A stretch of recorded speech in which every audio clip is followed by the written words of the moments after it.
ఆంధ్రప్రదేశ్లోని శ్రీహరికోటలో ఉన్న Satish Dhawan space centre భారత అంతరిక్ష పరిశోధన సంస్థ గురించి తెలియని భారతీయుడు ఉండరంటే అతిశయోక్తి కాదు. ఈ స్పేస్ సెంటర్లో ఎన్నో అద్భుతాలని మన సైంటిస్టులు ఆవిష్కరించారు. చంద్రుడిపై రాకెట్ని ప్రయోగించడం మొదలు తాజాగా ఆదిత్య L1 పరిశోధనల వరకు ఎన్నో అద్భుతాలను సృష్టించారు. ఇప్పుడు సతీష్ ధావన్ స్పేస్ సెంటర్ ప్రపంచవ్యాప్తంగా గుర్తింపు సంపాదించుకుంది. అమెరికా అంతరిక్ష కేంద్రం నాసా మన భారత స్పేస్ సెంటర్తో అనుసంధానమై అంతరిక్ష పరిశోధనలను మొదలుపెట్టిందంటే మన భారత ఖ్యాతి ఎంతవరకు విస్తరించిందో అర్థం చేసుకోవచ్చు. ఇంత ఘన చరిత్ర ఉన్న ఈ సతీష్ ధావన్ స్పేస్ సెంటర్ భారత అంతరిక్ష పరిశోధనా కేంద్రం గురించి మనకి తెలియని ఎన్నో విషయాలను మీ ఐడ్రీమ్ న్యూస్ ప్రత్యేకంగా అందిస్తోంది. Welcome to iDream news. నేను మీ చందుని. ఇప్పుడు ప్రస్తుతానికి మనం ఉమ్మడి నెల్లూరు జిల్లాలోని సూళ్లూరుపేట మండలి పరిధిలో ఉన్న సతీష్ ధావన్ స్పేస్ సెంటర్ నందు ఉన్నాం. సతీష్ ధావన్ అంటే ఏంటి అనే దాని గురించి కూడా కొన్ని విషయాలు తెలుసుకునే దానికి ప్రయత్నిద్దాం. అసలు సతీష్ ధావన్ ఏ విధంగా ఉంటుంది, అసలు ఈ సతీష్ ధావన్లో ఏం ప్రయోగాలు ఉంటుంది, ఇది సైన్స్కి ప్రాధాన్యతగా ఎందుకు ఇస్తారు, దాని విషయాలను తెలుసుకునే దానికి మనతో ఒక గొప్ప ఉపాధ్యాయుడు మరియు ఒక విజ్ఞానవంతుడు ఉస్మాన్ బాషా గారు ఉన్నారు. ఆయన ద్వారా కొన్ని విషయాలు తెలుసుకునే ప్రయత్నిద్దాం. Sir, welcome to iDream news. Sir hi sir. చెప్పండి సార్. సార్, ఇప్పుడు ఈ యొక్క సతీష్ ధావన్ స్పేస్ సెంటర్ అంటే ఏంటి, దీంట్లో ఏమి ప్రయోగిస్తారో దాని గురించి మీరు తెలియజేస్తారా? సార్, భారత అంతరిక్ష ప్రయోగానికి దిక్సూచిలా ఉన్నటువంటి ఈ ఇస్రో కేంద్రం వెనక ఒక పెద్ద విజయ గాథ ఉంది. అనేక కష్టాల కొలిమిలో నుంచి, కన్నీళ్లలో నుంచి ప్రారంభమైనటువంటి చరిత్ర ఈ విజయగాథ అందరం తెలుసుకోవాలి. నిజానికి ఇవాళ కనబడుతున్నటువంటి ఇస్రో కేంద్రం మొట్టమొదట బీజం వేసినటువంటి వాళ్ళు మన సతీష్ ధావన్ గారు అయితే ఈ ప్రాంతానికి Vikram Sarabhai, father of the space సైన్స్గా పిలువబడేటువంటి విక్రమ్ సారాభాయ్ గారు ఈ మొత్తం ఈ భారతదేశ అంతరిక్ష చరిత్రకి పితామహుడుగా చెప్పచ్చు. మరి ఆ కాలం నుంచి ఆయన యొక్క కళ 1960లో ప్రారంభమైనటువంటి ఆ కళ నిజానికి ఇప్పుడు చూస్తున్నటువంటి ఇస్రో ఆలోచన లేదప్పుడు. మొట్టమొదట తుంబాలోని కేరళలో తుంబాలో అక్కడ రాకెట్ ప్రయోగాలు చేయడానికి సౌండ్ రాకెట్స్ ప్రయోగాలు 62లో ప్రారంభమయ్యాయి. ఆ ప్రాంతం ప్రారంభమైన తర్వాత భారతదేశంలో మొత్తం ఈ భూమధ్య రేఖకి దగ్గరున్నటువంటి ప్రాంతాల్లో భూమి ఆకర్షణ శక్తి తక్కువగా ఉంటుందని, ఇక్కడి నుంచి అయితే రాకెట్ ప్రయోగాలు జరుగుతాయని చెప్పేసి మొట్టమొదట మహానుభావులు సతీష్ ధావన్ గారు వారికి దిశానిర్దేశం చేసినటువంటి విక్రమ్ సారాభాయ్ గారి మార్గనిర్దేశంలో ఈ ప్రాంతాన్ని కనుక్కోవడం జరిగింది. నిజానికి ఇక్కడ దాదాపు గంటకి 1,00,000 కిలోమీటర్లకు పైగా కూడా వేగంగా రాకెట్లు ప్రయోగించేటువంటి పరిస్థితి భూమి మధ్య రేఖకు దగ్గరలో ఉన్నటువంటి ఈ ప్రాంతం నుంచి జరుగుతుంది. కాబట్టి ప్రత్యేకంగా ఈ ప్రాంతాన్ని వాళ్ళు ఎన్నుకోవడం జరిగింది. వారు యొక్క మార్గ నిర్దేశంలో ఇప్పటి వరకు అప్రతిహత విజయాలతో ఇస్రో ప్రపంచ దేశాలని తలదన్నే విధంగా తన ఘనత చాటుతూ వెళ్తుంది. సార్, అసలు ఇస్రో అంటే ఫుల్ మీనింగ్ అంటే ఏంటో చెప్పండి సార్. ఇస్రో అంటే ఇండియన్ స్పేస్ రీసెర్చ్ ఆర్గనైజేషన్. ఇది పూర్వం వచ్చేసేసి ఇక్కడ 70లో స్థాపించారు ఈ కేంద్రాన్ని. ఈ 70లో మొత్తం అడవులుగా ఉండేటువంటి ఈ ప్రాంతం అంతా కూడా తర్వాత గౌరవనీయులు సతీష్ ధావన్ గారు మరి ఈ ప్రాంతంలో చేసినటువంటి సేవలకు గాను 2005 తర్వాత దీనికి సతీష్ ధావన్ స్పేస్ సెంటర్గా దీన్ని మార్చడం జరిగింది. అప్పటి నుంచి కూడా దీన్ని SDSC SHAR Satish Dhawan space centre అని చెప్తాడు. సార్, దీన్ని ఇక్కడ ముఖ్యంగా ఈ రాకెట్ కేంద్రాన్ని నిర్మించడానికి ఈ ప్లేస్ని ఎందుకు తీసుకున్నారంటారు? దీనికి ఈ ప్లేస్కున్న ప్రత్యక్షం ఏమిటి? అదే సార్, నేను ఇంతకుముందు మనం మాట్లాడినట్టుగా భూమధ్య రేఖకి దగ్గరగా ఉండడం అనేటువంటిది ఒక అద్భుతమైనటువంటి పాయింట్ చెప్పచ్చు మనము. ఫ్రెంచ్ గౌరూలో ఉన్నటువంటి ఒక రాకెట్ ప్రయోగ కేంద్రం కానివ్వండి, అమెరికాలో ఉన్నటువంటి రాకెట్ ప్రయోగం ఇవన్నీ కూడా ఒకే భూమధ్య రేఖకి దగ్గరగానే ఏర్పడినాయి. ఆ సిద్ధాంతంతో పాటు మరి వసతులు చాలా ముఖ్యమైనటువంటిది. ఇక్కడ చుట్టూ సముద్రం ఉండడం, ఆ సముద్రం పూర్తి రక్షణ, రాకెట్ ప్రయోగాలు ఏవైనా విఫలమైనప్పుడు కూడా పూర్తి స్థాయిలో సేఫ్టీ గ్రౌండ్స్ కింద సముద్రం ఉండడం అనేటువంటిది ఒక ప్లస్ పాయింట్గా చెప్పుకోవచ్చు. అదేవిధంగా రవాణా వ్యవస్థ, సూళ్ళూరుపేటకు అనుబంధంగా ఇక్కడ మనకు దగ్గరలో చెన్నై ఉండడం, ఎయిర్పోర్ట్లు అన్నీ ఉండడం కూడా అన్ని రకాలైనటువంటి వస్తువులతో పాటు సేఫ్టీకి సంబంధించినటువంటి వస్తువులు ఇవన్నీ ఉండడం అనేటువంటిది ప్రధానమైనటువంటి దానిగా తీసుకొని అడవిగా ఉన్నటువంటి ప్రాంతాన్ని దాదాపు ఒక 50,000 ఎకరాల పాటు ఇది ఉంది. పులికాట్ సరస్సులో అద్భుతమైనటువంటి ప్రాంతంగా దీన్ని గుర్తించే ప్రభుత్వం అవాళ జవహర్లాల్ నెహ్రూ గారి నాయకత్వంలో పూర్తి స్థాయిలో దీన్ని అభివృద్ధి చేసి ఇవాళ ప్రపంచ దేశాలకి ఒక మార్గదర్శనంగా ఇస్రో విరాజిల్లుతోంది సార్. సార్, ఈ యొక్క రాకెట్లని ఎంతో ఖర్చుతో కూడిపెట్టి ఈ రాకెట్ ప్రయోగాన్ని చేస్తున్నారు. ఈ రాకెట్ ప్రయోగాన్ని చేసేదానికి ఏ విధంగా లాంచ్ ప్యాడ్లు ఇక్కడ ఎన్ని ఉన్నాయి, ఏ విధంగా వాటి వల్ల ఉపయోగాలు ఏమిటో తెలియజేస్తారు సార్? తప్పకుండా సార్, ఇది ఒక అద్భుతమైనటువంటి ప్రశ్న. 1980లో ఇక్కడ 70లో ప్రయోగాలు స్టార్ట్ అయినాయి. 79-80 సంవత్సరం కీలకమైనటువంటి సంవత్సరంగా చెప్పొచ్చు. విదేశీయుల దేశాల యొక్క సహకారం లేనిదే మనం రాకెట్లు వేయలేని పరిస్థితి, ఎగరలేని పరిస్థితి. మరి 80లో గౌరవనీయులు భారతరత్న అబ్దుల్ కలాం గారి మార్గదర్శనంలో వారి మొదటి డైరెక్టర్గా ఇక్కడ 80లో ఫస్ట్ శాటిలైట్ మనము 79-80లో రావడం జరిగింది, రోహిణి శాటిలైట్. మరి అక్కడి నుంచి పూర్తి స్థాయిలో ఈ ప్రాంతంలో రాకెట్ టెక్నాలజీ అంతా కూడా డెవలప్ చేసుకుంటూ వచ్చాము. తర్వాత ఈ ప్రాంతం అంతా కూడా అక్కడి నుంచి పిఎస్ఎల్వి తోటి అనేకమైనటువంటి విజయాలతోటి మరి ఈ విజయ పరంపర కొనసాగింది సార్. సార్, ఇప్పుడు ఈ యొక్క లాంచ్ ప్యాడ్ని మనం నింగిలోకి పంపించడం జరుగుతుంది. ఈ నింగిలోకి పంపించడం వల్ల ఎట్లాంటి ఉపయోగాలు, సో ఈ లాంచ్ ప్యాడ్ యొక్క ఉపయోగాలు ఏంటి అసలు, ఈ రాకెట్ని ఏ విధంగా తయారు చేస్తారు, ఏ విధంగా తయారు చేసినప్పుడు నింగిలోకి ఎలా పంపిస్తారు, దీనివల్ల ప్రజలకి ఎట్లాంటి ఉపయోగాలు ఉంటాయంటారు? సార్, ఈ రాకెట్ ప్రయోగాలు అనేటువంటివి మానవాళికి, మానవ జీవితానికి, సామాజిక జీవితానికి పరస్పరమైనటువంటి అన్యోన్య సంబంధంగా ఇవాళ మారింది. గతంలో రాకెట్ ప్రయోగాలు జరుగుతుంటే కనుక మనం ఈ ప్రయోగాలు ఎందుకు చేస్తున్నారని సామాన్యుడు అర్థమయ్యేది కాదు. ఇన్ని వేల కోట్లు ప్రభుత్వం వేస్ట్ ఖర్చు పెడతా ఉంది రాకెట్ టెక్నాలజీ మీద అని. ఇవాళ ఒక కార్టోసాట్ అనేటువంటి ఒక ఉపగ్రహం గురించి చెప్తాను. గతంలో ప్రయోగించాము, అది 90స్లో. అది ఒక డేగ కన్నులాగా కాపాడుతూ ఉంది ఇమేజెస్ని పంపించడం నుంచి. అదొక్కటే కాదు, ఇన్సాట్ బి కానివ్వండి, ఇన్సాట్ రాకెట్లు కానివ్వండి, పిఎస్ఎల్విలో పంపించిన రాకెట్లు, నిజంగా పిఎస్ఎల్వి ద్వారా ప్రధానమైన రాకెట్లు 104 శాటిలైట్స్ని ఒకే రాకెట్తో పంపించాం. ఒక అద్భుతమైనటువంటి ప్రక్రియ. Mars mission, Mangalyaan MOM project 13-14లో, దానివల్ల అద్భుతమైనటువంటి ఫలితాలు వచ్చాయి. దేశవ్యాప్తంగా నిఘా వ్యవస్థ ఈరోజు వర్షం ఎప్పుడు వస్తుందో కూడా మీకు మెసేజ్ వస్తుంది సార్. తుఫాన్ ఎప్పుడు వస్తుందో మనకు వారం ముందు చెప్తున్నాం. గతంలో తుఫాన్లు ఎప్పుడు వస్తాయో మనకు అక్కడ ఒకటి చెప్తే ఇక్కడ ఒకటి జరిగేది. ఇస్రో ఇచ్చినటువంటి నిబద్ధత పూరితమైనటువంటి పనితనం, క్రమశిక్షణ, నిపుణత, నైపుణ్యత, అంకిత భావానికి నిదర్శనంగా ఈరోజు రాబోయేటువంటి ముప్పుని ప్రజల ముందు వారం ముందు 10 రోజుల ముందు తెలియజేస్తూ ఎక్కడికక్కడ ప్రాణ నష్టాన్ని, ఆస్తి నష్టాన్ని, అదేవిధంగా భూ వనరుల వినియోగంలో కానీ ఇవాళ మనం వాడుతున్న ఫోన్లు, గతంలో నిమిషానికి 14 రూపాయలు చెల్లించిన ఫోన్లు వాడిన రోజులు ఉన్నాయి 80లో 90లో.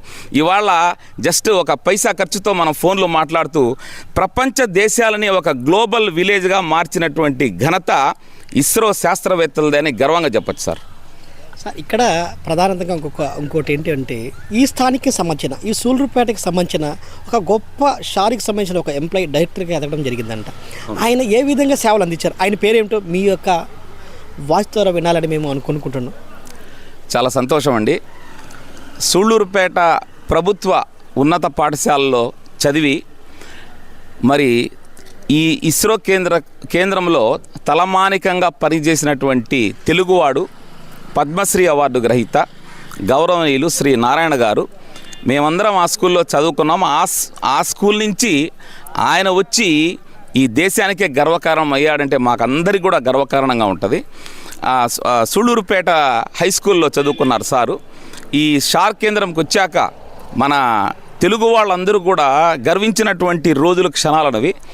ఆయన మార్గదర్శనంలో అనేకమైనటువంటి విజయాలు సాధించడం జరిగింది.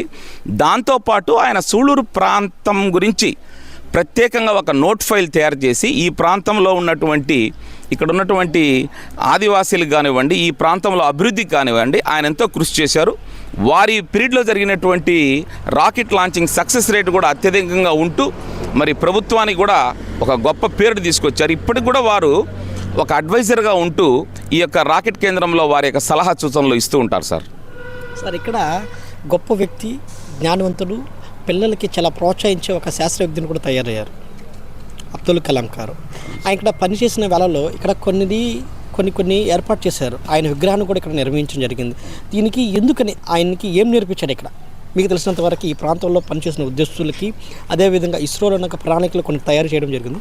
అట్లా మీరు ప్రత్యక్ష కథనం ఏమైనా ఉంటే తెలియజేస్తారని కోరుకుంటున్నాను సార్. తప్పకుండా సూళ్ళూరుపేటలో మార్కెట్కి వెళ్ళినప్పుడు ఆయన సామాన్యమైనటువంటి వ్యక్తిలాగా కూరగాయలు కూడా తెచ్చుకున్నాడు అనేటువంటిది చెప్తూ ఉంటారు. అప్పుడు ఎవరికి తెలియదు ఇంత టెక్నాలజీ, ఇంత ఫోన్స్ అవి లేవు. ఒక సామాన్యుడిలాగా, ఒక సామాన్యుల్లో ఎదిగినటువంటి ఒక భారత రత్నం అది.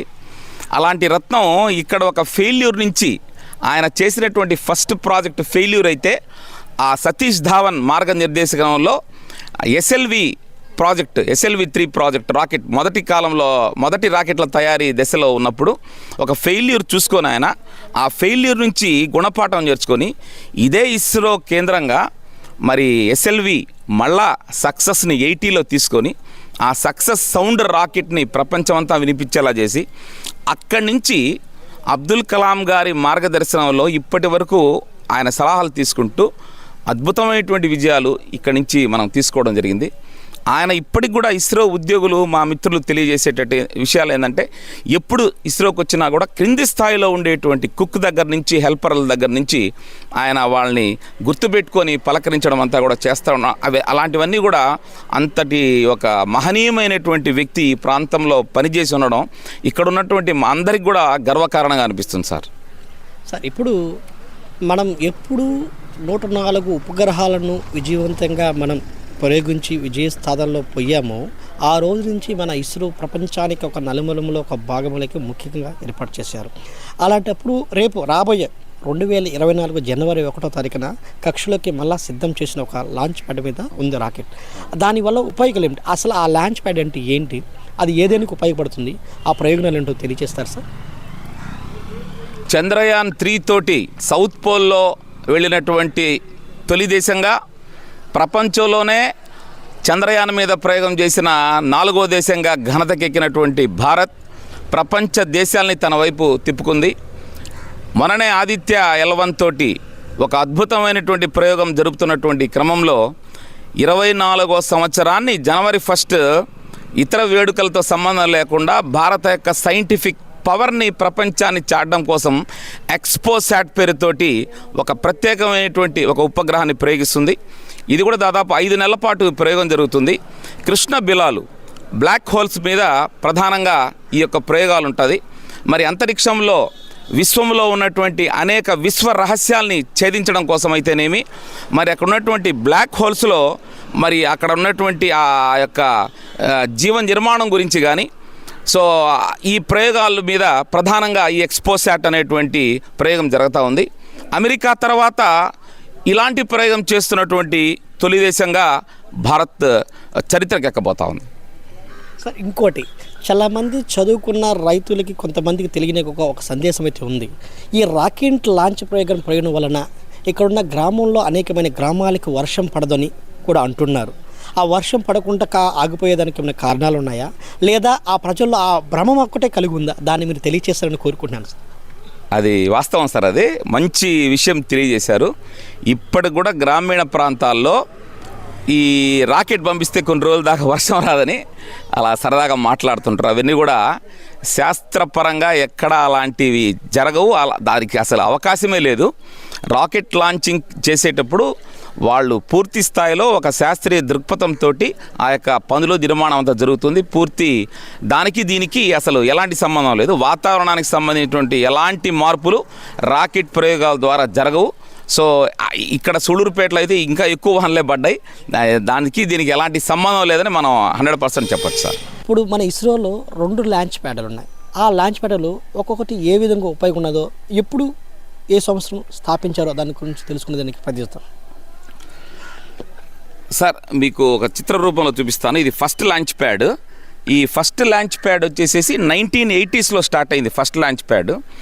ఫస్ట్ లాంచ్ ప్యాడ్లో ఉన్నటువంటి పరిస్థితి ఏంటంటే, మనము రాకెట్ని తయారు చేసేటప్పుడు ఇది వచ్చి ఫస్ట్ లాంచ్ ప్యాడ్, అక్కడే తయారు చేయాల్సి వస్తుంది అనమాట. ఆ లాంచ్ ప్యాడ్ దగ్గరే ఒక్కొక్క పార్ట్ని పెట్టుకొని మొత్తం తయారు చేయాల్సి వస్తుంది. అంటే శాస్త్రవేత్తలందరూ ఆ ప్రాంతంలోనే ఉంటూ దాన్ని తయారు చేయాల్సి వస్తుంది.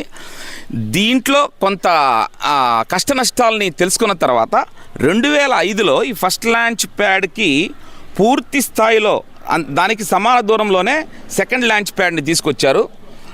ఈ సెకండ్ లాంచ్ ప్యాడ్ పూర్తి స్థాయిలో డెవలప్ చేయబడింది. ఇందులో అద్భుతమైనటువంటి ఏ పార్ట్ అయినా కూడా ఇక్కడ వచ్చి అసెంబ్లీ అయ్యి మొత్తం డైరెక్ట్ ఇక్కడ తీసుకొచ్చి అసెంబ్లీ చేస్తారు.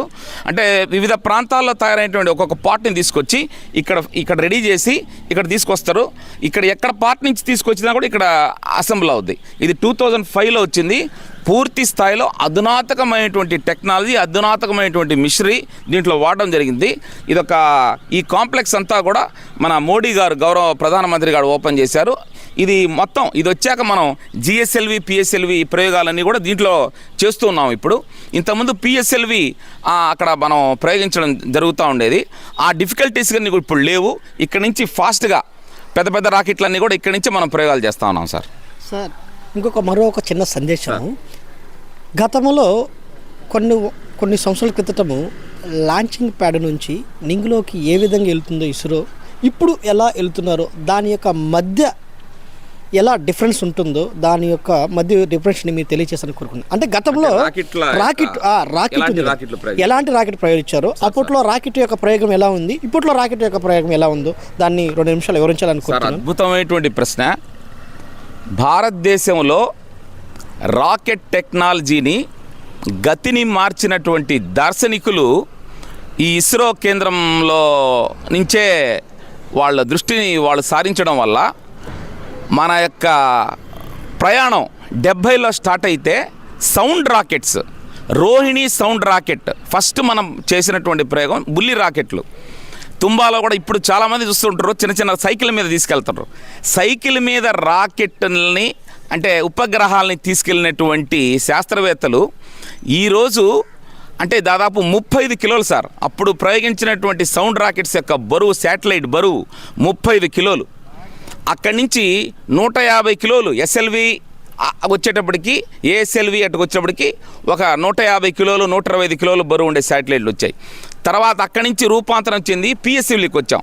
దాదాపు 450 కిలోలు బరువు ఉండేవి. ఇప్పుడు దాదాపు జిఎస్ఎల్వి చూస్తే కనుక మీరు 4 టన్నులు బరువు. అంటే ఇంకా మీరు ఇంకా ఇమాజినబుల్ అనమాట. అంతలా ఉపగ్రహాలు మనం తీసుకెళ్తున్నాం. పూర్తిగా దాంట్లో వాడేటువంటి టెక్నాలజీ కూడా స్వీయ టెక్నాలజీ. ఇంతకుముందు మనం రష్యా సహకారంతోనే చేస్తాం. ఇప్పుడు పూర్తి స్థాయిలో మనం ఘన ద్రవ ఇంజనాలకు మధ్య క్రయోజనిక్ ఇంధనం సామర్థ్యం వచ్చాక ఈరోజు 4 టన్నులు బరువు ఉండేవి జిఎస్ఎల్వి బాహుబలి రాకెట్లను మనం తీసుకెళ్తున్నాం. ఇప్పుడు ఈ పిఎస్ఎల్విని మనం లోకల్ బాయ్ అని కూడా పిలుస్తున్నారు. ఎందుకంటే దీని కెపాసిటీ ఇప్పటి వరకు ఫస్ట్ ప్రయోగం ఇది ఫెయిల్ అయినా కూడా ఆ 90స్లో స్టార్ట్ అయింది. ఇది తర్వాత ప్రతిదీ 95% సక్సెస్ రేట్. ఇస్రో అమ్ముల పొదిలో బ్రహ్మాస్త్రం ఏమైనా ఉందా అంటే దాని పేరే పిఎస్ఎల్వి. దీన్ని మేము అంతా కూడా లోకల్ బాయ్ అంటాం. దీంట్లో ఫెయిల్యూరే లేదు. 95% విజయాలు సాధించి పెట్టింది. దాదాపు అంటే 100 రాకెట్లు ప్రయోగిస్తే 95 రాకెట్లు మనకు విజయవంతమైనాయి. ఇప్పుడు మనం పంపించేటువంటి బాహుబలి రాకెట్లు మార్క్ 3 ఇవన్నీ కూడా వస్తున్నాయి. భవిష్యత్తు చూస్తే కనుక 2024లో ప్రయోగించే ప్రయోగాలు ఈ ప్రపంచానికే విశ్వ గురువుగా మార్చేటువంటి ప్రయోగాలకు చెప్పుకోవచ్చు. ఎందుకంటే గగనయాన్ క్రూ మోడల్లో తయారవుతుంది. గగనయాన్ మనిషిని తీసుకెళ్లేటువంటి ఒక ప్రత్యేకమైనటువంటి, ఇప్పుడు కూడా మనకు ఇస్రో లోపలికి వెళ్తే దానికి ప్రత్యేకమైనటువంటి ఒక ట్రైనింగ్ సెంటర్ అంతా కూడా ఏర్పాటు చేశారు. గగనయాన్ దాదాపు 3 వెళ్ళి మానవ సహితమైన